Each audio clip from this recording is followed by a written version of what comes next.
Modify type with 3D extrusion. So 3D extrusion, formerly called repose. This allows you to do the following to an object. You can rotate it, you can roll it, you can pan it, slide it, or scale it. So we have a 3D option that allows us to turn a 2D into a 3D. Let's try it. So I can apply the 3D extrusion to a type layer or to an image layer. Note though, when I apply it to a type layer, it is going to rasterize my type layer. So I no longer will be able to edit my text. Couple of different ways that you can locate the extrude to 3D. You may have noticed when you have your type tool active, and I am on this type layer with my red text. Up here I have a 3D. This will take me into the 3D world. So that's one way. The second way, I can actually open a panel and it asks me if I wanted to create a new 3D object from the selected layer. And I can do a 3D postcard, 3D extrusion, mesh from preset, mesh from depth map, and 3D volume. This is a little bit more intense than what we're going to cover today. The third method is actually to go under the type menu up here at the top and extrude to 3D. Now to do this, I'm going to have my text selected here. Notice that it's still grayed out. So we do need to have it rasterized. If I click 3D right here, it will go ahead and do all of this for me. So it says you're about to create a 3D layer. Would you like to switch to the 3D workspace? And I am going to click yes. We do have under our workspaces, so Essentials is our default.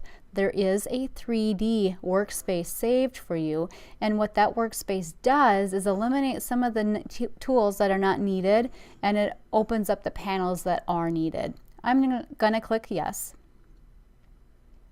And here I am now in the 3D environment. So we have a 3D panel here. We have some properties up here as well. So the best way I think is to kind of experiment with this. So with this 3D extrusion, or like we used to say, the repose object, we have a mesh that displays the 3D extruded object. And then we have some widgets that basically are tools that can be used to change the 3D object. Things like light, movement, and camera.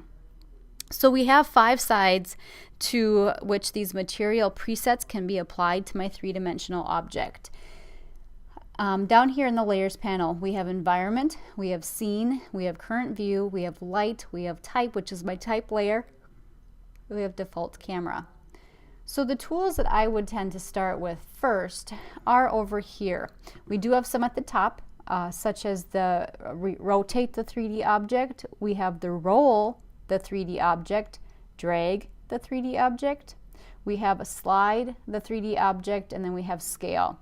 I'm going to go here to the bottom left though.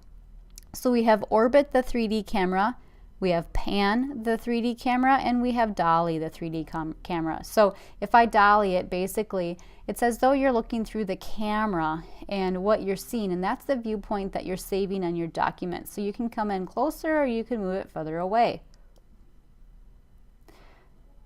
So we're going to go ahead and orbit the 3D camera. When I click that, you can see that I have these different axes, and I'm able to click and drag with those axes. Here's my rotate. So I'm rotating on the X axis. See how I have rotate X? And you can see that it is indeed rotating it, which is kind of fun. So you can rotate it around any of those axes. Here's the Z, which is kind of our forward background. You're not going to get to see too much on that probably. There we go.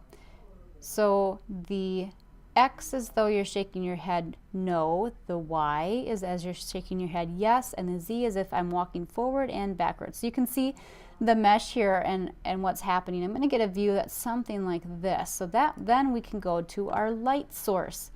So I'm going to choose this light source. This is where my light is coming from, the direction of my light. Notice as I move this, the shadows change and the lighting on my objects change. So you can do a lot of great things with this 3D tool. Now when I'm done, and I can put different presets on them, you can see that I have different materials here that I can change. Up here you have some properties of the materials that you can change. So those are all functions or things that you can play with. If this is the way I want my 3D text to look, I then need to render it. Rendering applies those settings.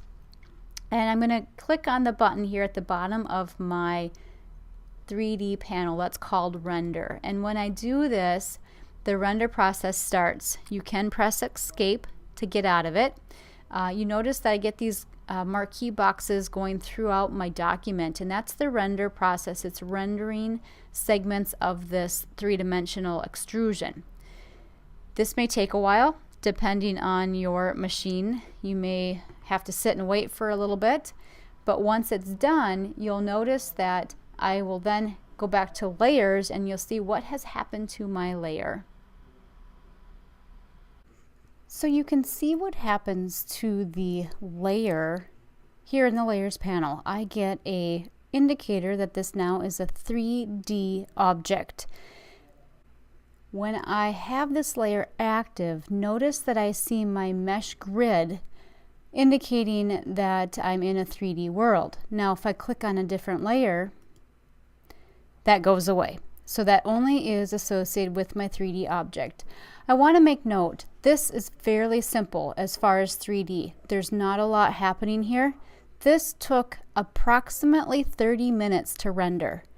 So understand that this is pretty memory intensive. This makes Photoshop work real hard, and it's going to take a while. So if you have the intention of doing some 3D extrusions, make sure you give yourself enough time to do the renders.